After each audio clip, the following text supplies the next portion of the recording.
Welcome back to the Mina Kimes Show, featuring Lenny, the only NFL podcast where one of the hosts thinks moving the chains means pulling on your leash. That's Lenny. He doesn't have an actual chain, but some dogs do. I don't know. You don't see those that often anymore. Sometimes with pit bulls. I am so happy to be joined today by a first-time guest, which is always very exciting. Someone who I have known for a little bit, though. He is a former NFL scout. You can find him on Twitter at Brentley12. He is Brentley Weissman. Welcome to the program. Hey, Mina. Thanks for having me. Excited to talk some NFL draft, some skill players. It's a lot of discourse, I would say. This is definitely the most talked about position group for this year. So excited to dive in. Yeah, we're going to get into the wide receivers in detail today. We're going to talk a little bit about the tight ends, mostly one tight end, to be honest. And then this running back group, which took me a while to get to because I don't anticipate any of them going, certainly not in the first round. We'll see what happens in the second. But I actually found a lot of players I liked and I think could be exciting NFL players. So I do want to talk about the group, even if it's maybe less buzzed about than the wide receiver group, which, to be fair, is, I believe, entirely deserving of all of the hype it's getting. I sent you a bunch of names and I kind of put them in tiers, starting, of course, with the group of three at the top. So I feel like we should take our time, really dive into these players at the top of this draft because they are amazing. And I'm talking, of course, about Marvin Harrison Jr., Malik Nabers, and Odunze. I haven't seen anyone. Well, I guess Chris Sims, who was just on the pod, had Brian Thomas higher. I don't agree with that personally. He's a good player, and he's in the next tier for me. Let's just start before we actually get into the details. Brentley, are you with? I see these three players, and when I'm watching them, I find myself giggling because I think they're so damn good. And it's so hard for me to imagine a world in which these three receivers aren't really good NFL players. Yeah, I mean, we'll dive into each of them and kind of talk about what makes them so good and maybe kind of why I would stack them a certain way. But in terms of them just being elite, outstanding prospects, all three of them are in my top 5 overall players in the class. Yeah. I think there's an argument that they're the 3 best players overall in the class. They are all so equally talented. They all win kind of different ways, which I think really makes it fun. Yeah. But it is a very, very good class at the top. And I think you're right. It is a clear top 3, and then everyone else kind of stacks in beneath them. So let's just get right at it. Do you have how do you rank the top 3? Yeah. So I'm not going to be super hot take, but I do have Marvin Harrison Jr. Okay. 1A. Yeah. Okay. But my 1B is not Malik Nabers. My 1B is actually Odunze. Okay, great. And then I have Malik Nabers as 2. So that's kind of how I would stack the 3. So I know a lot of people have the Malik Nabers is, the 1B to Harrison. I would take Odunze over Nabers, and I think the gap between Harrison and Odunze is minuscule at best. I mean, wow. I think splitting hairs. So I guess that kind of speaks to how much I love Odunze. Yeah, it's a little off consensus, although it's not entirely. Daniel Jeremiah, who came on and talked quarterbacks last week, he has Odunze as 1, which I'm actually pretty close to you.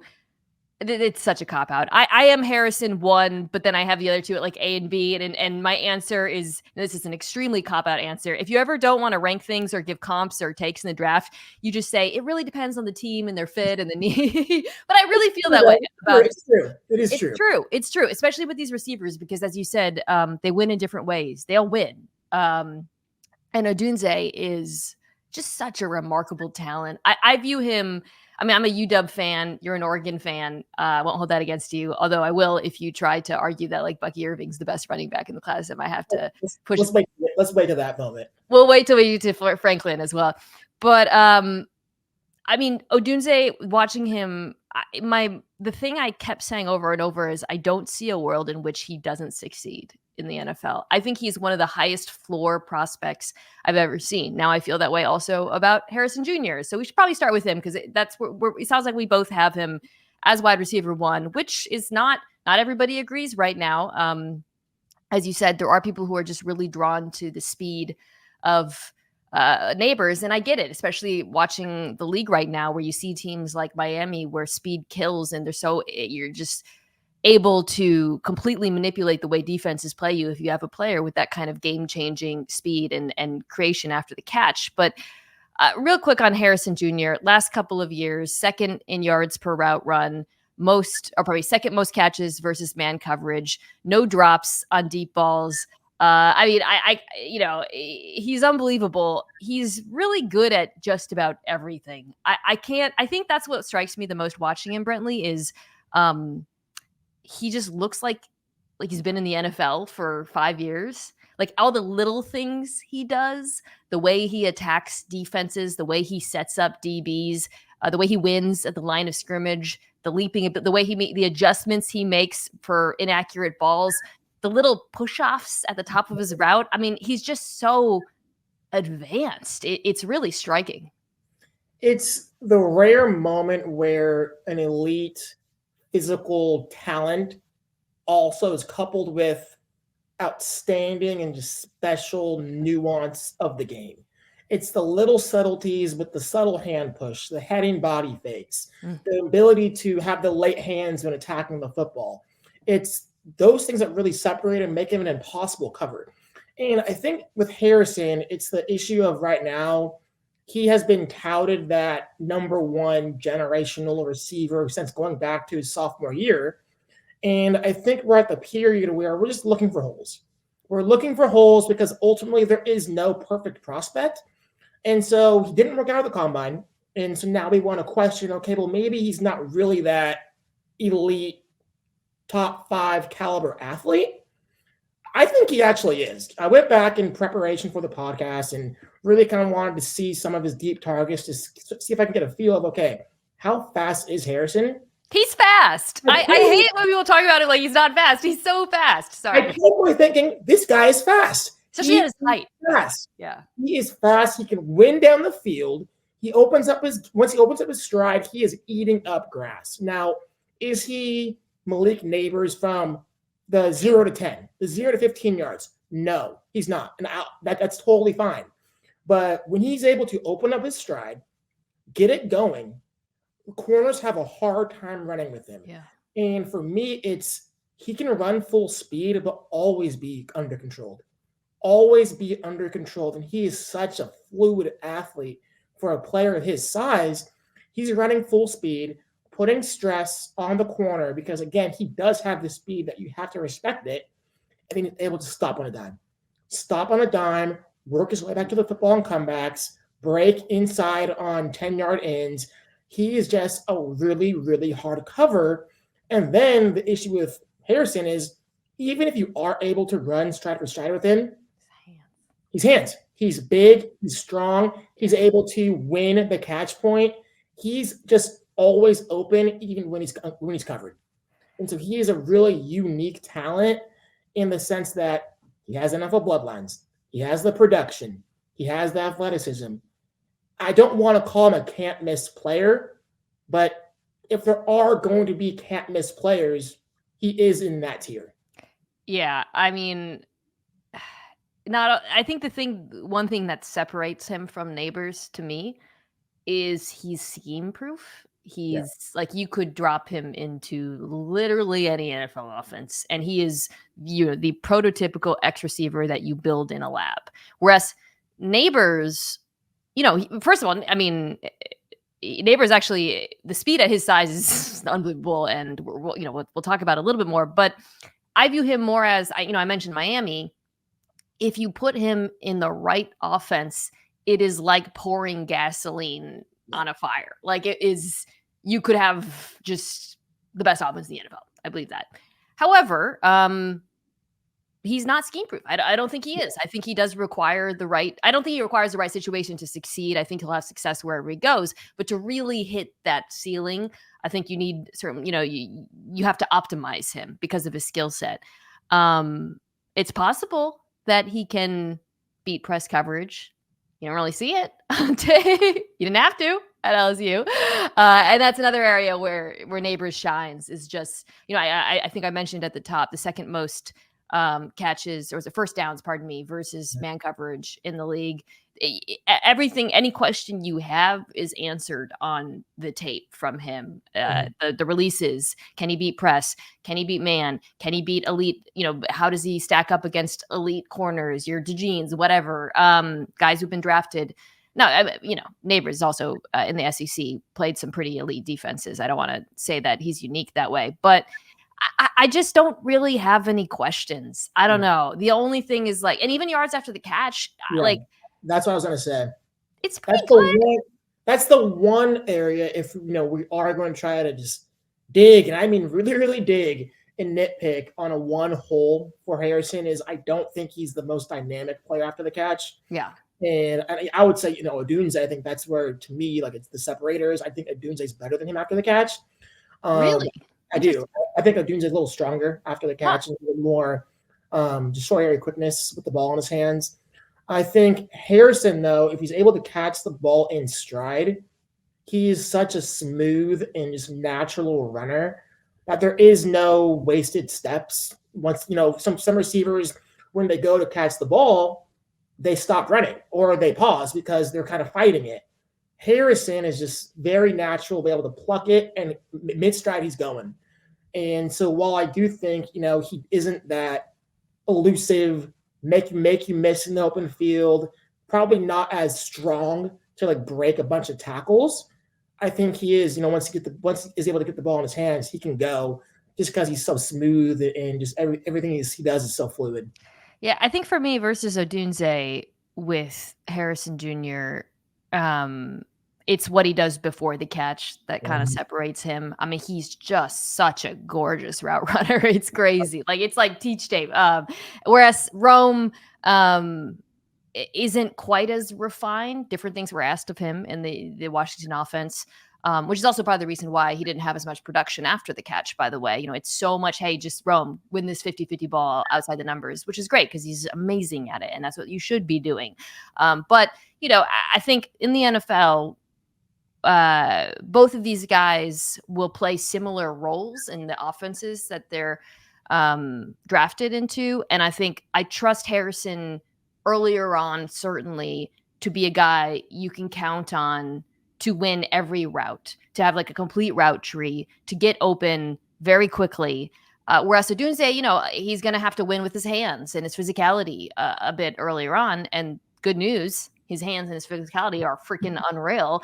So let's pivot off of Harrison to there. Yeah. You have him over Nabers. So the counter argument would be the speed aspect, and Nabers with the ball both before the catch, but then with the ball in his hands. It's hard not to think about Jamar Chase, not just because of LSU, but because of the way it looks, frankly. Why do you have a preference for Odunze, even if he is less explosive in that way? Yeah, so for me with Odunze, and I love what you said at the top, because I think I've said that somewhere. I firmly believe this. I don't see a path for Odunze to bust. I think he is such a for sure thing. Yeah. And it's just the way he wins. He can win with route running. I think he's 6'2", 214 pounds, ran a 4.45, so he's plenty fast. I mean, you see him win deep. I mean, he can run. Now he's not Nabers' explosiveness, but he can win vertical. And then for me, it's the ability to consistently be in position between the ball and the defender. He is never out of position. It is crazy to me, just his body control, his level of comfort when the ball's in the air, I think is special. I think it's rare. I think it's something that you can't really coach because, we've seen so many fast receivers not work out. And I'm not saying this against Nabers, but I'm just saying the key for me trait that I value more so than anything is what's your comfort level playing the football? Can you adjust? If it's an off-target throw, are you able to run full speed, turn your head late, locate the football, and make a play on it? To me, no one in this class does it better than Odunze.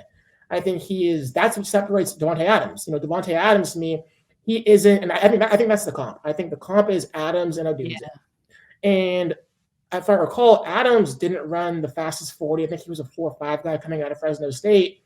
But, his ability to set up defenders, some of the things he's able to do kind of in the route stem. And, Odunze can beat press. He's strong. He's physical. And, he isn't the most explosive out of the break. I agree with you. I think Harrison is probably a little more fluid at the stem, at the top of the stem. But Odunze does have enough kind of that separation quickness to snap out of the route, make the break, create just enough separation, and he's a big target. He's a big body target who's a sure-handed receiver who, again, I think is maybe not dynamic after the catch, but he can certainly get you what's there. He can break tackles. I think he has a really good vision with the ball in his hands. I think if you go back to some of his tape as a freshman and as a sophomore, you kind of saw that. You saw that with his punt return stuff.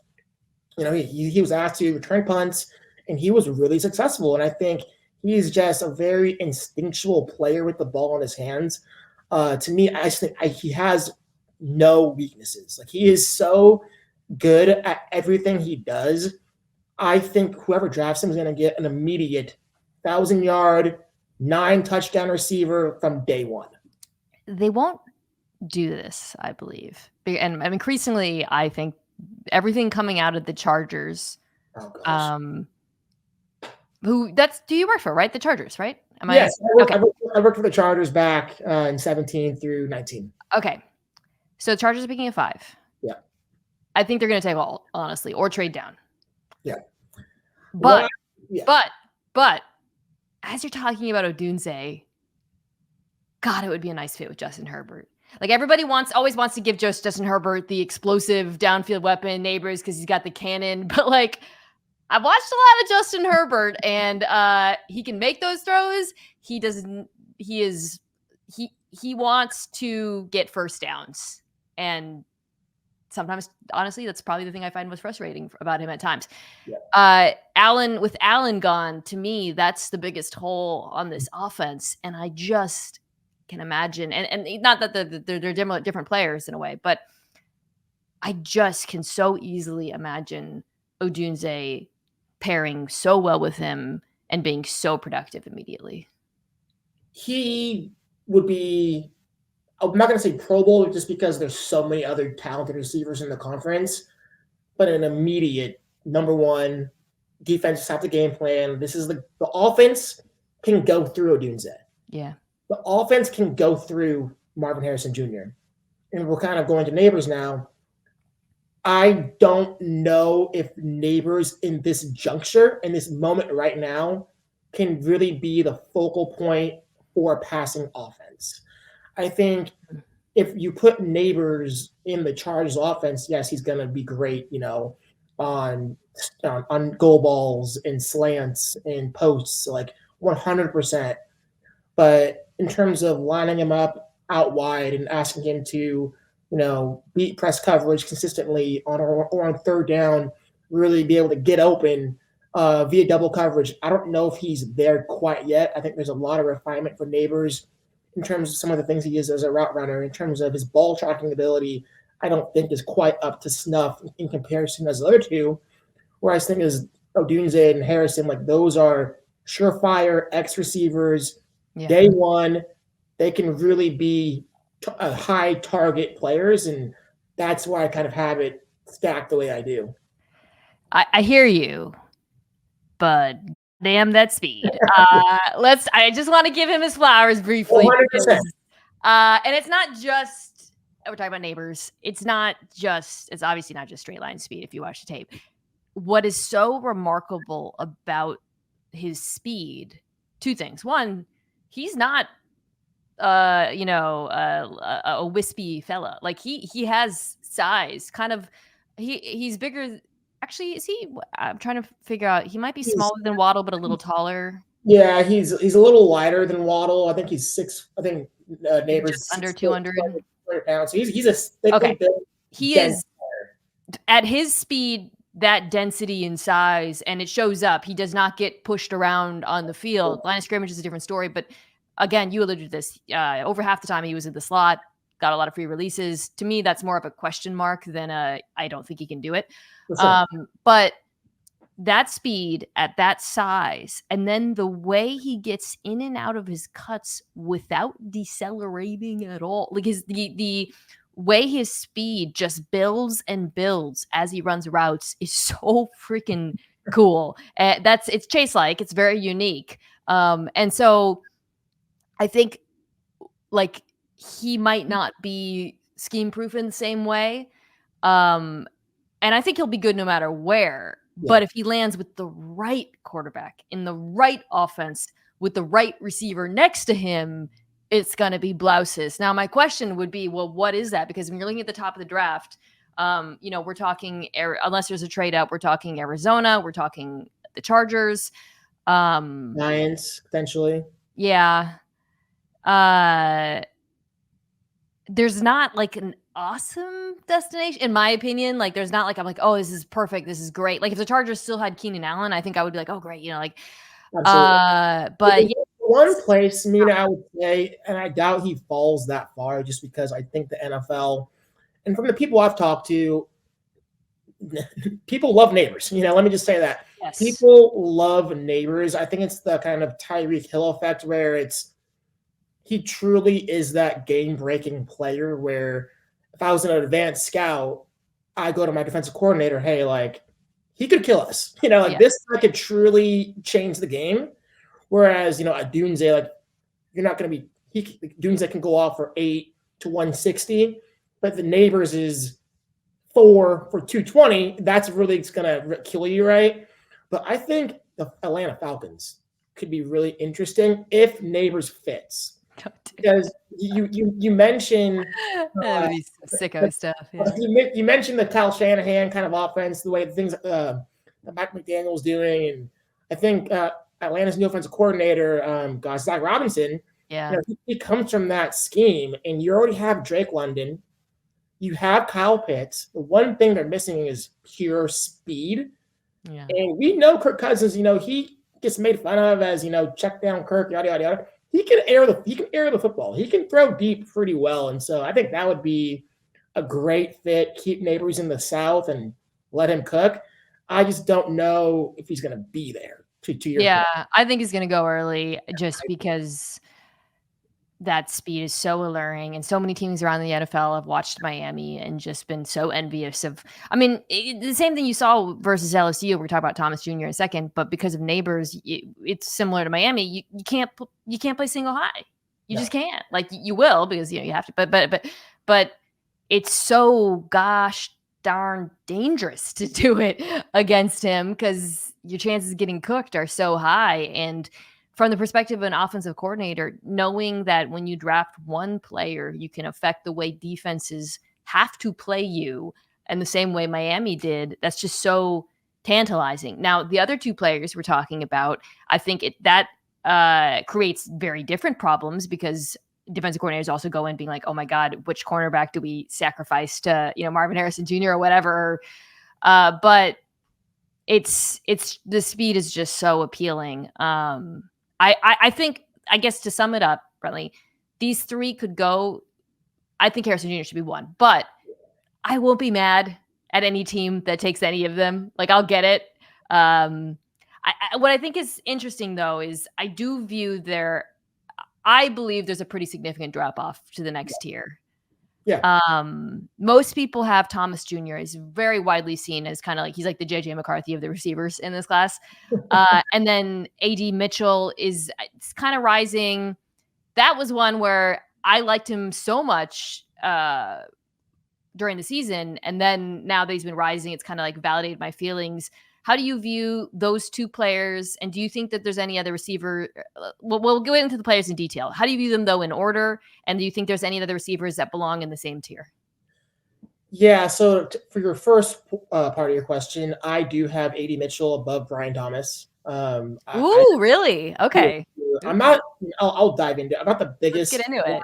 Thomas guy. I understand the appeal. I understand the thought of Brian Thomas. Speed and size. I personally just wouldn't want to take him as high as people are saying.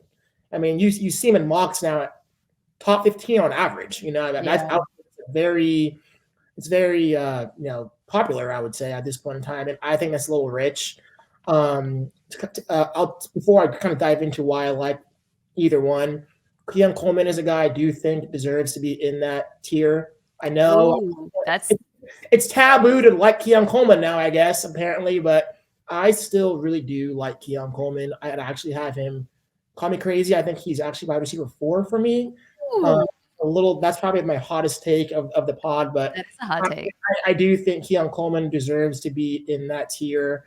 I think all 3 of those receivers do a lot that you like. I think all of them probably have some holes, which is why I think, to your ultimate point, the top 3 are the top 3 for a reason. I think all 3 of those guys can be future number ones. I think the group of AD Mitchell, Brian Thomas, and Keon Coleman, you have a wide receiver 1 ceiling, but it's most likely they're going to settle down to that really, really good number 2. For me, AD Mitchell, he'd be a guy who I thought really helped himself after the combine. That 4.34, I did not see on tape. I was like, what? 4.34 at 6'4". That's the thing. It was, I think he ran before Worthy, right? His teammate who broke the record. Yeah. And I was like, guys, no. Like, that doesn't matter. I mean, it's nice, Worthy's, we're going to talk about Worthy. Yeah. A 6'4" guy running this fast at his weight is much more meaningful because that is bonkers numbers. So AD Mitchell, I'll start with him and then I'll kind of do AD. Yeah, let's get to Mitchell because I'm really high on him and I've been tempted to put him over Thomas and people keep talking me off of it. And I do have some concerns, but I like him a lot. Yeah. Here, I'll tell you what I like about him. Well, first of all, over the last couple of years, 83% of his catches went for a first down or a touchdown. That's the second highest rate in college football and the highest of any of the prospects. So he is, as the kids say, a bucket. He, as we just kind of talked about, does have the size and the speed. He's not Brian Thomas Jr. on tape in terms of the speed, but I was a little bit surprised to see him test so quick, but it kind of speaks to how I feel generally about him, which is as good as he was at Texas in an offense where obviously there are a lot of mouths to feed, you kind of felt like he can be better. Yeah. Like and some of that is on him, frankly, in terms of like the tape, but then there are just moments, individual plays when he is involved where he looks to me like he belongs in the top 3 because of the route running, the body control, the catch, the hands. His hands are unbelievable. And like he is, we talked about Harrison Jr. being like the prototypical X receiver. Mitchell could beat that. Yeah. Like he can beat man. He's so good at finding voids in zone. The problem with me is more just consistency. And the question of like, okay, well, you could be this guy, but at times you weren't in this offense. How much of that was how many options there were and how much of it was you? Yeah. So what I'm hearing you say is, and it's literally in my notes, is he a dog? Does he have it in him? And it's at the wide receiver position, you never really want to ask that because you want that guy to be an alpha. You want that guy to, hey, I don't care if it's first, second, third down, like throw me the ball. Give me the football because I am that guy. And with AD, there's so many things you like. He has the size. He has the speed, 4.34. I mean, that's no joke. At 6'4", 205 pounds, and he's beautiful size and speed combination. But it's also the polish. He has the route polish. He's able to set up defenders. He's quick in and out of the break. Outstanding hands and body control. Is able to pluck the football out of the air. He's strong after the catch. I mean, like, I'm talking about a potential top 12 receiver. I mean, the way he's the way his scouting report reads is a top 12 pick receiver. But the production is so inconsistent this past year. And even going back to Georgia, it's like he's very content to just being out of the play and kind of lackadaisical in some of his routes. And that is very concerning. And so for me, AD Mitchell, if I was betting on like, who am I going to get? Like, if I get the best of AD Mitchell, I'm for sure taking him over Keon Coleman and Brian Thomas. That's not even a question. Yeah. But it's just so few and far between. There's so many long instances of him not being that guy, but he has everything you want, and he is an extremely talented receiver. And with Brian Thomas, I do think he's a dog. I do think he has a competitiveness that kind of intangible that you would want in a receiver. With Brian Thomas, I just think he's one dimensional. I think he is what is he, 6'3", 209 pounds, ran a 4.33. So you think he's a go ball merchant? The vision, and he wins vertical. He does all that stuff you love. I mean, he's a big body guy. I just don't know if you could run an offense through him in terms of like the full route tree. Yeah. I was talking to my friend Danny Kelly about him, and I think he comped him to Christian Watson. And I thought, yeah, that seems about right. And it's a good comp though, because Christian Watson has become a very good and useful NFL player. And so that's the thing. I think when you have the kind of speed and size that Brian Thomas does, and the production that he had, I view it as different from AD Mitchell, where AD Mitchell feels really boom or bust, honestly. Thomas, I'm like, no, an NFL offense will find a way to get use out of him. The question I have though is like, okay, you have so much speed and size that DBs they're playing like way off because they're frightened. Yes, you can run hitches off of that, and he does it all day long. But what else can you do? Do you have the ability to expand your route tree? And it's just not on tape, really. So I think there's a bit of a projection there. So I guess to kind of wrap this up, I do like the player because of his traits and because of what you said. Like the tape is really consistent, but I don't view them that far apart because I think the ceiling of Mitchell is higher. So yeah. And then there's Keon Coleman. There's Keon Coleman, who apparently is just everyone's least favorite receiver. All right. Apparently. That's a tease. Let's take a break, come back, and talk about Coleman, and then whip through some of the receivers before we get to the other positions. Awesome.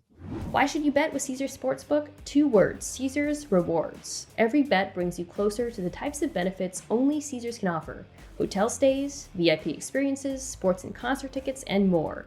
It's not just an app, it's an empire.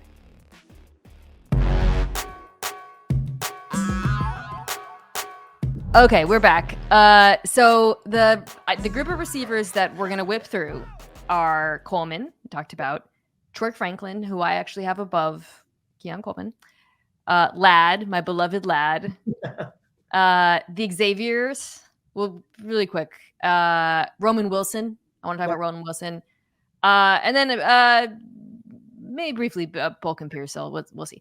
But those are the main guys. So let's start with Coleman. So Coleman, week 1, LSU, the world is watching him and saying, who is this gigantic freak, the second coming of DK Metcalf? He is undoubtedly going to be first round receiver. He's so big and so fast and catches everything. Then play drops off a little bit, bad games, quarterback gets hurt. Quarterback wasn't that good, to be honest. And there's a lot of questions. The main question I think people have about him is the contested catches, which is kind of his calling card, as he's this big guy. Is it because he can't separate? Is that a concern? And then how, in the NFL, is size and speed enough? Does he have other qualities? So you're high on him. Yeah. Make the case for him, and then I'll let you know kind of where I come down on things.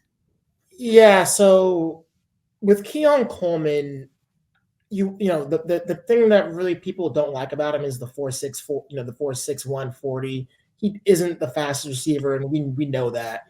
But when did the ability to win the football in the air and be bigger and stronger than the corner not matter? Like, when did that stop mattering in a league that had Mike Williams, who I was there for, go top 10, who's been a productive receiver, Cortland Sutton, you see Denver week to week. He's really productive. Drake London literally went top 10 and has been a 1,000-yard receiver, I think, every year he's been in the NFL. None of those guys are great separators. None of those guys are 4-4 guys, right? And I'm not saying Keon Coleman is a better prospect than a Mike Williams, who, again, is a top 10 pick. Drake London is a top 10 pick.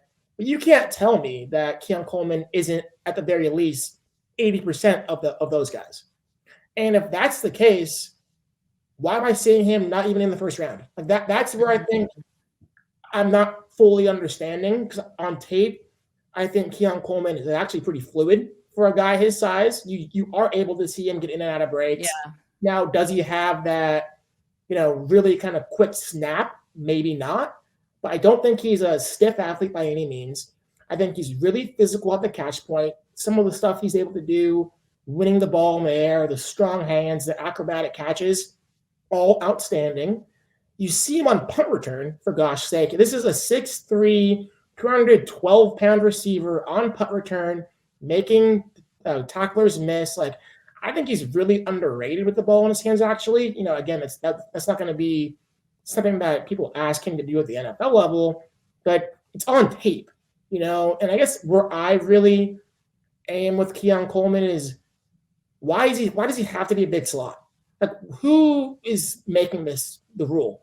Because we have seen Drake London, we have seen these other players win consistently on the outside, but they win in different ways. Like, they don't have to win the same way a Lad McConkey's going to win, being very quick and shifty and very nuanced route runner.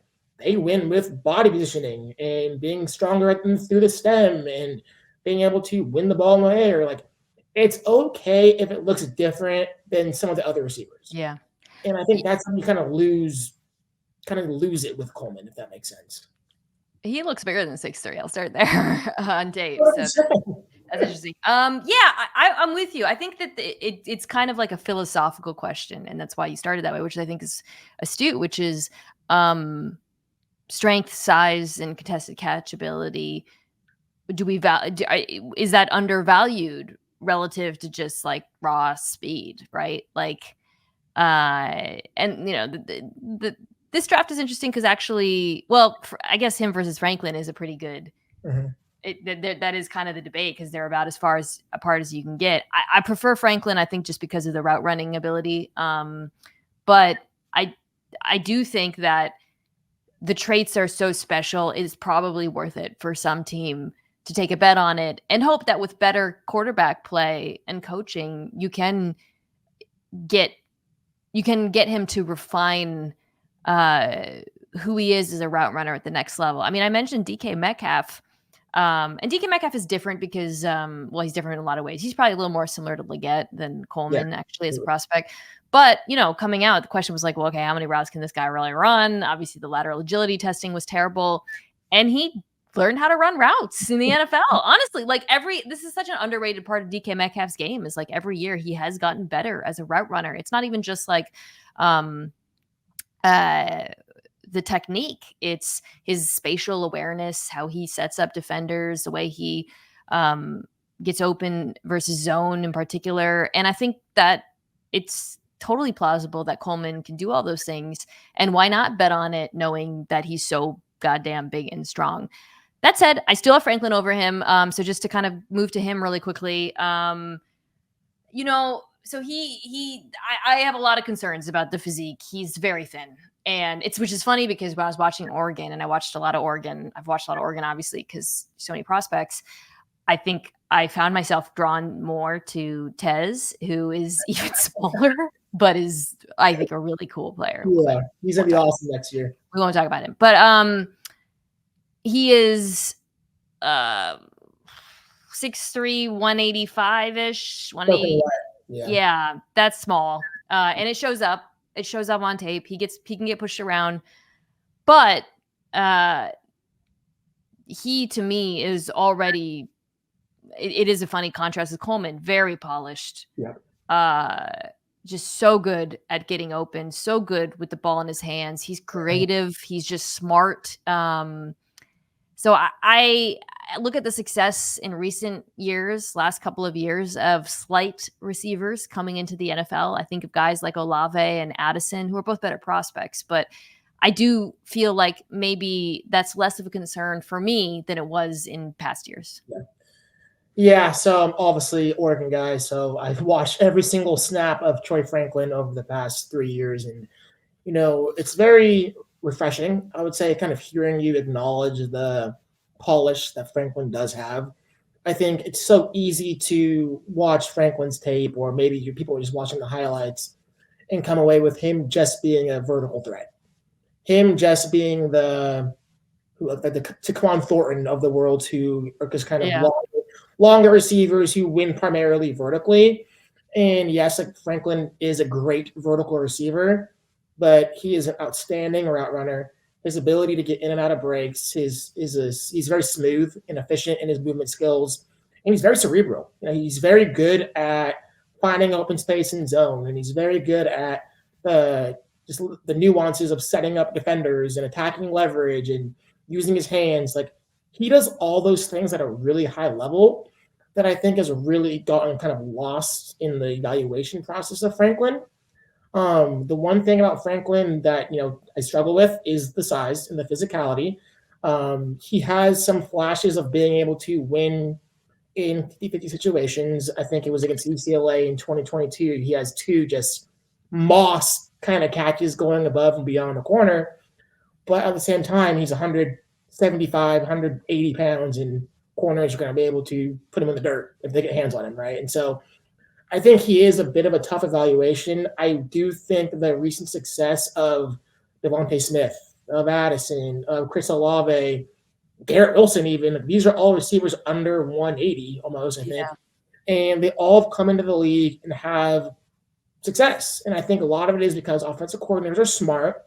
They're able to kind of put the receivers in situations for them to avoid press, have free releases, and if you give Troy Franklin free releases, forget about it, right? He's that good. And so I do love Troy. I have him as my wide receiver 5, actually above Adonai Mitchell and Brian Thomas. So it's kind of a little rich for me, but yeah. But yeah, so I really love Franklin. I love Coleman. I think all of these guys are going to be really good. There's 3 players I kind of almost want to group together because I put them in this group of 3 players who, I feel all 3 as having a very high floor. And that is Ladd McConkey, who I love, who I've talked about already, so I don't want to get into too much detail on him, but Roman Wilson and Jalen Polk. Yeah. I just think they're all going to be good. Now, will any of them be great? That is, I think, a very reasonable question, and I think there's reasonable doubts about that. But they're different styles of players. I think Wilson, you're going to want to play in the slot probably. McConkey, I think, actually has a little bit more inside-outside versatility than maybe he's getting credit for. But you can do that. And then Polk the same. But they're all to me really smart receivers. And maybe that's why they're all really reliable. I think every offensive coordinator looks at them and says, yeah, I want one of those. Yeah. None of them are wide receiver ones. Yeah. Nobody is making mistakes about that. But it's so easy for me to see their skill sets, and they're a little different, translating at the next level because of their reliability, the way they attack defenses, the nuances to their route running, and then across the board, the hands. I like them all. I don't know. There's a couple other players who you might say have higher upside than them who are below them, but I just think all 3 of these guys who will probably go in the 2nd round, I imagine, maybe 3rd, will be immediate NFL contributors. Yeah, I think I agree with you. I like all 3 of them as well. If I were to stack those 3 just for fun, I'd probably have Ladd, Wilson, and then Polk. I think Ladd, to me, though, is just – he ran a 4.3 940. He runs just outstanding around, such a smart player, really dynamic with the ball in his hands, actually. He can make defenders miss and take a screen take it 60 yards down the field for a touchdown. He is very, very good with the ball in his hands, but he's even better when the ball's not in his hands. Like that he's so unique in that way. And I think his best spot will be in the slot. Give him free releases and let him kind of cook in the intermediate short areas of the field. But I think in 2 receiver sets, he can certainly be your outside Z, 100%. Yeah. I think he does not have that slot only tag, where I do think Roman Wilson, I think he's slot only. I think he's slot only, needs kind of that free release, let him work the middle of the field, work kind of outside and kind of utilize his speed. And then Polk to me is just very smooth, very sudden, really good hands, great at the catch point. I like him. I saw a comp, I think it was Nate Tice or somebody had Jacoby Myers.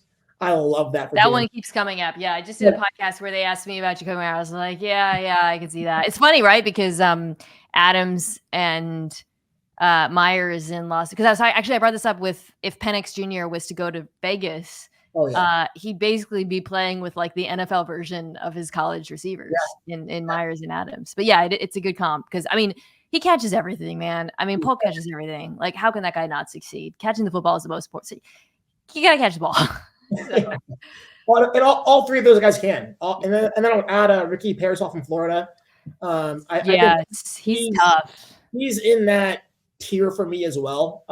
Okay. Getting for Chris Olave. I mean, he really is. I mean, like just the smoothness, the suddenness, the ability to create separation, not just horizontally, but vertically. Like he's a guy. I think depending on where he gets drafted, he might be one of the steals of the draft. I really am high on him. He is one. I remember watching Anthony Richardson, and at first I was like, "Oh, Florida," but then the more I watched, I was like, "Ooh, this white guy's got some stuff to him." And then, I kind of fell in love with his game. I do think he's going to be a slot, in the NFL. I like the fact that you put him in this category because of the toughness and the hands, ability to make difficult catches in traffic. He has no fear.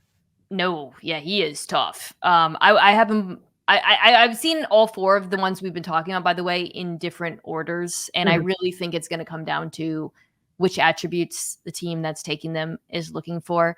I didn't mention Leggett because I do view him as really different because to me, he is more boom or bust. He is more of that Metcalf type prospect.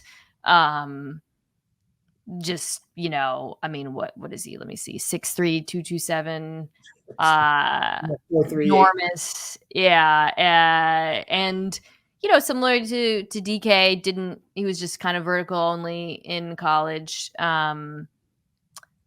So I'd have to see how that game translates. It would be just a bet on traits for the most part. And you can run end arounds and stuff. I mean, the speed and size. It's interesting. This is a class where you have like these little like route running technicians, slot guys, and then a bunch of like speed and size players outside of the top three. Which brings me, I guess, to the last player, just really quickly, Xavier Worthy, because I do want to acknowledge, this is the guy who A.D. Mitchell's teammate at Texas. I do want to get his measurables right because they're very relevant. So I have here 6 feet, 6'0", 165. That is tiny, very thin. Yeah. Too thin? It's very thin. It's very thin. It's very concerning. You wouldn't want him to be your number one option, but I actually comped him to, you probably like this, John Brown, the older receiver, and Smokey Brown for Buffalo and the Cardinals. I love John Brown. I love him. John Brown. This is so self-referential, but I had a meme where I would just constantly post John Brown is always open because he's always open. He's always open. He honestly was. And so when I watched Xavier Worthy the first time, I just thought that I was going to get your classic deep threat. That's the only way he wins, right? He's just he can run routes. He can run routes, and so he's a full route runner. Really good after the catch, surprisingly, where he can make defenders miss and do a bunch of those kind of different things. I came away really liking Xavier Worthy. Now, obviously, the size is, again, a pretty significant concern. But I do think he's more of a complete receiver than perhaps he's getting credit for at this stage. And so I actually really did like Xavier Worthy. And then quickly with Leggett, I would not be shocked if he is the surprise first round pick. Really? Because of the traits? These are just so traits filled? I just think some of these coaches are just going to be enamored with what he could be. You see it in his highlights. You see it. It's just the other guys can't do some of the things he could do. The way he attacks the football in the air, he's so strong. After the catch stuff's ridiculous. Like, I would not be shocked. I would not be shocked if he is the surprise first round pick of the receiver class. Yeah, I think some team will look at him and think that he is a DK. Yeah. And I don't know. I don't even want to take a stand. I don't know. Okay. Brock Bowers. So I have not talked about Brock Bowers at all. So I'm very excited to do this. I think there's two conversations to be had about Brock Bowers. One is Brock Bowers, the player. Two is Brock Bowers, the draft pick. Because that is a conversation about value and position and destination. Let's get to that. Let's first establish who Brock Bowers is as a football player. Brock Bowers, for those who don't know, the tight end at Georgia, 6'4", 230, led all tight ends in just about every meaningful statistical category. Unbelievable offensive weapon for Georgia football team last few years. I think what stands out to me, I mean, he's an incredibly complete player as a pass catcher. Used bit as much like a receiver as a tight end, split out wide a fair amount, used in the slot a lot, primarily the slot. To me, the route running, the releases, the hands, the speed, the creation after the catch, it's all there. When we talk about modern tight ends and when we talk about NFL teams that use the position to sort of weaponize the position to attack defenses, Bowers is the type of player you're talking about. A guy who is too fast for linebackers, too big and physical for DBs. I think when people talk about him as being one of the best prospects to play the position in recent years, I do not find that to be hyperbolic outside of maybe his blocking. Yeah. What do you come down on him? Bowers, for me, I view him similarly to you. I think he is one of the kind of rare tight end prospects that is worthy of that top 15 type of conversation. It's just he's a rare athlete. He's a rare athlete. He moves at a different speed. And this is in comparison to corners, like not linebackers. He is running away from corners in the SEC, and he was doing that as a true freshman. He is just a rare athlete, and I think he's faster with the ball in his hands, which is scary, right? And so I think he's obviously a really good receiver. He runs great routes, outstanding hands, outstanding ball skills, very just smart and nuanced in the ability to, again, attack leverage. Like, he's doing some advanced stuff through the stem that I think is really, really impressive. But his ability to break tackles, I mean, like, this guy is the complete package when it comes to being a pass catching option. Like, point blank, he is a weapon. As a blocker, I wouldn't even call him bad per se. I would just say you're not going to get the difference-making Brock Bowers when he's utilized as a player. I think he's athletic. He has the effort. I think his hands are actually surprisingly pretty good. I think he plays with good pad level. I just don't think he has the lower body strength to consistently get movement at the point of attack. But I think he works to sustain blocks really well. He's more of that kind of pivot and wall off guy than a pure drive blocker.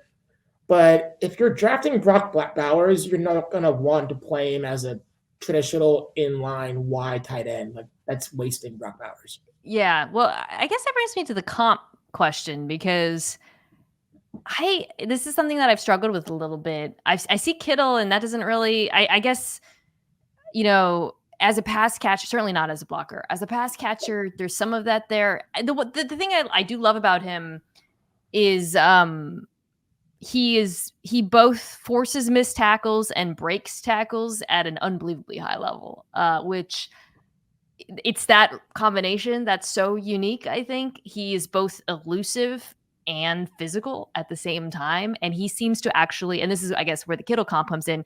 He like relishes it. Like you can tell he is unafraid of contact, and it's a truly special case. I just don't know when watching him, I don't really think of Kittle the same. Is there a player that comes to mind for you? I think of Kittle when the ball gets in his hands. I think Brock Bowers might be even a little. You got to remember, I mean, Kittle early on in his career, I mean, this guy was running away from defenses. I mean, he had some pretty unique explosiveness to him. That's fair. Sam Laporta, obviously, we just saw. I mean, he was just a dynamic rookie.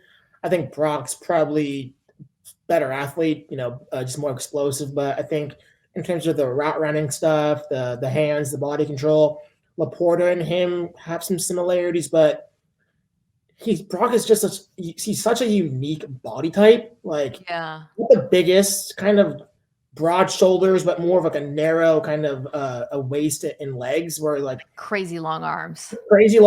So he's very unique when you watch him play. So that's why a comp is really kind of hard to come by, but he's just a very unique player, I would say. Okay. So it's established that we both think he's awesome. 100%. Let's talk about the value aspect, because this is fascinating to me, and I really think you can see it a lot of different ways. So part of the reason why tight ends don't usually go super high in the draft, well, there's a litany of reasons. One, they take some while to play really well, although recently you've got some examples, Laporta, you mentioned, have played well very quickly. But a big reason why is you don't get the same value as you do from other positions drafting a tight end high on a rookie contract. Just to put some numbers behind it, Garrett Wilson was pick 10. I've seen Brock Bowers mocked a lot at pick 10 to the Jets. That's why I'm going there. So Garrett Wilson was the Jets pick at 10. He makes $5.6 million as his cap hit this year. That is unbelievable value for Garrett Wilson, because the tag for a receiver is like $22 million, top of the market. If Garrett Wilson was to hit the market tomorrow, he would get 5 times that, right? Absolutely. Tight end, not so much. Franchise tag value for a tight end is under $13 million. So if you take a tight end there, you're saving $6 million instead of 15. Really, it would be more on the free. So the financial savings, especially over the course of the contract, are simply not there. So for me, Brentley, that what that means is a few things. The bar for that tight end is higher because you don't accrue the financial benefit. We're talking, 15 or higher in the draft, 20 or higher. Really, the bar is much higher. I also think it comes down to, well, who else is available? Because if like Odunze is there, frankly, like it's just not a smart pick based on one, who I view Odunze is as a player. But when you're suddenly, let's say you're at 15, let's say you're the Colts, and you're comparing Bowers to Thomas Jr., I have a higher degree of confidence that Brock Bowers will be an NFL star right now. So for me, that's where suddenly the value starts to shift a little because of my confidence in the player. How do you view this, like the positional value aspect as it pertains to Bowers in particular, or maybe generally to the tight end position? Yeah, I think you make a lot of good points. I mean, just given the fact that the tight end rookie deal is so comparable to what you're paying some of these kind of more veteran established tight ends, you aren't going to get that big cost benefit from a rookie player when you compare it to another position. That can't be argued. It's in the numbers. And so it's not really the smartest way to build your roster.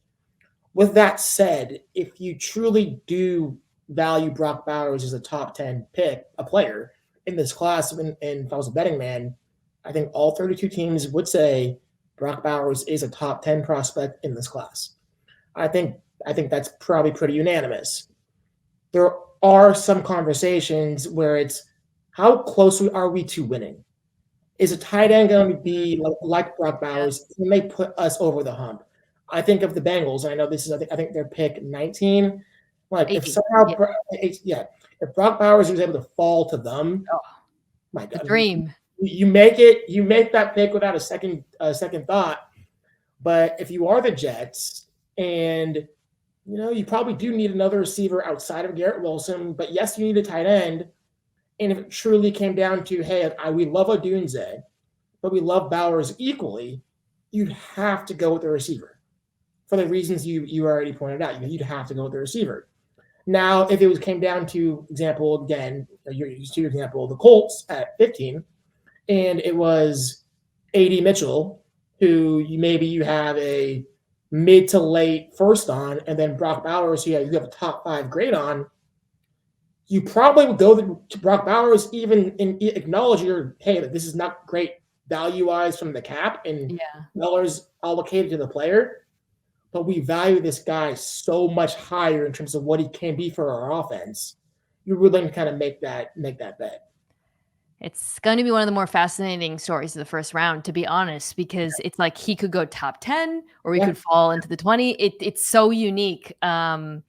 And we'll see if the Kyle Pitts of it all scares teams off as well. Yeah. Although Laporta's success recently probably helps him. I don't really want to go into any details on the other tight ends. I do like Jatavian Sanders. I mentioned him. Maybe just because I watched a lot of Texas. I think if in a different offense, he probably would have gotten even more shine. The Texas offense, like I said, and a lot of mouths to feed. Brentley, I don't know how you come down on him. I think he's just so damn athletic. And they had him blocking in line. I think there's just a lot of upside there. So he is my second favorite tight end in this class. Do you like him, or is there someone else that you would put above him? He'd be my second tight end in this class as well. I'm not super high on him, if I'm being honest with you. I think this tight end class, we falls off pretty. We were due for a bad one given last year, just the crazy tight end. So I'm not really surprised, but Sanders, I think his tape is actually really good. I'm a big fan of his tape. I think he's a good receiver, runs good routes. I think he has enough juice off the line to kind of stretch the seam. But that 4.7 40 at the combine was pretty concerning to me. I did not see that at all on tape, which, I'm obviously going to go with what I see on tape. But at the end of the day, that 4.7 is kind of in my head a little bit. So I would like him kind of late second, maybe early third. So as you can imagine, there's a pretty substantial gap between Brock Bowers, who I think is a top 7 player in the class, versus the next guy at the position.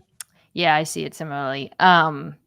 So yeah, unlikely that another tight end, very unlikely that another tight end will be taken in the first round. Also very unlikely that any running backs will be taken in the first round. I have yet to see a mock with any team taking it back in the first round, beyond the usual reasons why, but I will say, and I mentioned this to you at the beginning, like I do like some of these backs a lot, actually. And as I watch them more, I found myself thinking of like, okay, this team could really use him and he's a good gag runner and whatever. So I sent you a bunch of names. Why don't we start by you telling me how you have them ranked, and then I'll sort of get into how I see things. Yeah, so the way my backs are ranked is Jonathan Brooks with an asterisk, given the injury. Yeah, cool. Then Trey Benson. Okay, we're 2 for 2. 2 for 2. Then Jalen Wright. Okay, interesting. Then Bucky Irving from Oregon, number 4. And then number 5, I had Blake Corum, number 5. Okay, cool. We're the same, except for I'm sneaking Estime. I just love him. I know. The combine was horrible, but okay, put a pin. I'm just such a sucker for a violent back. That's your Carson, your Chris Carson stuff. Yes, and I comped into Chris Carson, which if it was Chris Carson, it'd be amazing. Let's talk about the top 2, because we both agree, and I think it seems likely that they will be the first 2 taken. Although honestly, the backs could go in any order. I wouldn't be terribly surprised, because it really depends on the team. Brooks, to me, I just would classify him as best all around. He's just kind of good at everything, he's a zone runner, and I think that's whoever takes him. You definitely want him in that sort of offense, one cut, go, reads the field really well. He's a smart runner. He sees things well. I don't think he's like super explosive, but I think he's plenty fast. His speed is a little bit more of like a building speed. He's got this like long, he's 6 feet tall. But he has this like really long stride that I love. He kind of in the open field kind of like gallops away. And then his calling card is the balance, which is just really, really impressive. I didn't come up with a comp I loved. And I landed on 80% Breece Hall, which is, 80% Breece Hall is like a second rounder, maybe. I don't know. So do you have a comp for him? Is there something you love about his game, or why is he your RB1? Yeah, so my comp is actually Arian Foster, kind of that wow. zone running, really smooth. He's just such a smooth runner. And for me, he has good size. I do question the overall kind of how athletic is he. Obviously he can't test because of the ACL, but Yeah. I think he's fast enough.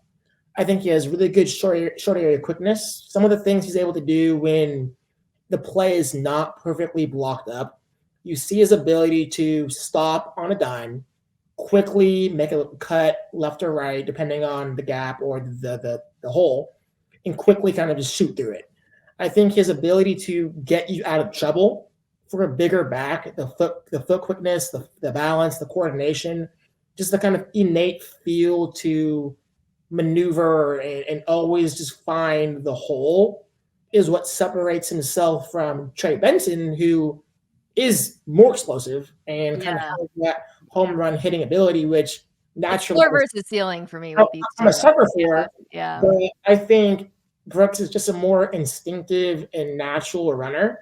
And I love the size combination, the ability that he has soft hands. I think. Oh, I should have mentioned that too. Yeah, he's not a route runner, but he is a really, really nice check down option. There's the screen touchdown versus TCU is the one that I think most people remember, but super soft hands, and then his vision as a ball carrier off of little screens and dump offs is really cool.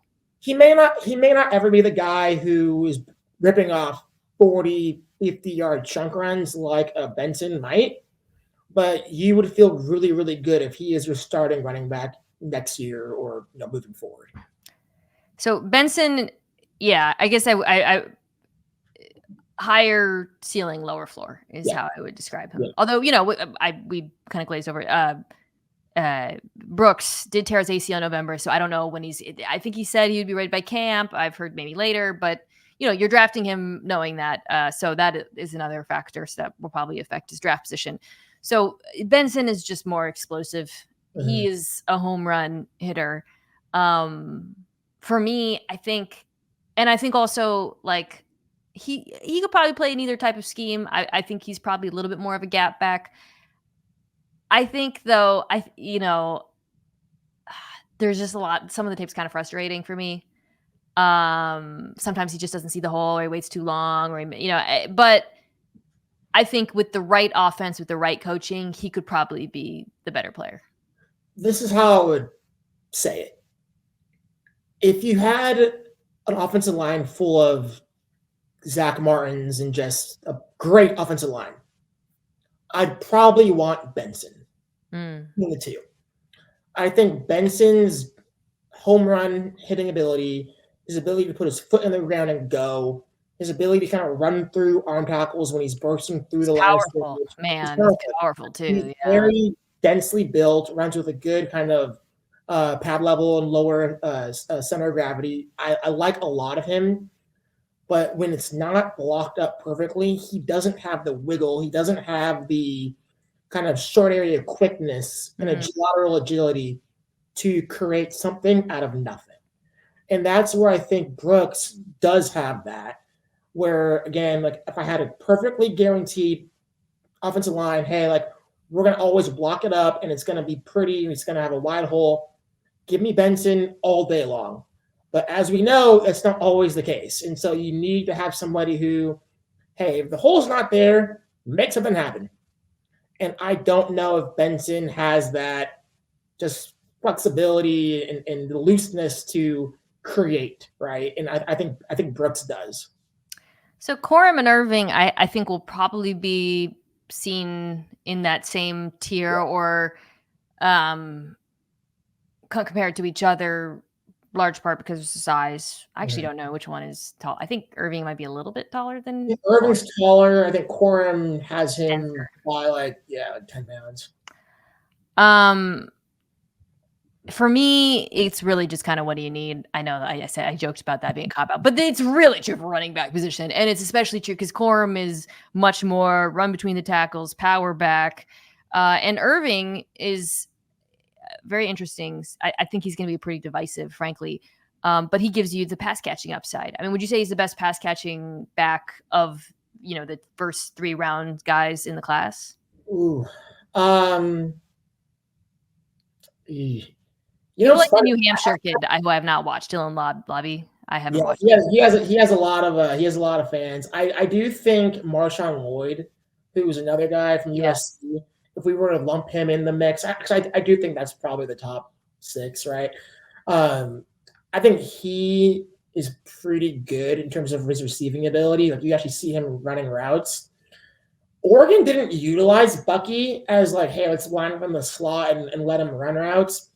But I do think, he is a very natural pass catcher. I think he does that kind of short area quickness to separate if he was asked to be, a route runner. Certainly more so than a guy like Corum, who we really didn't really kind of see him in that regard. I think Bucky, the combine probably scared a lot of teams away.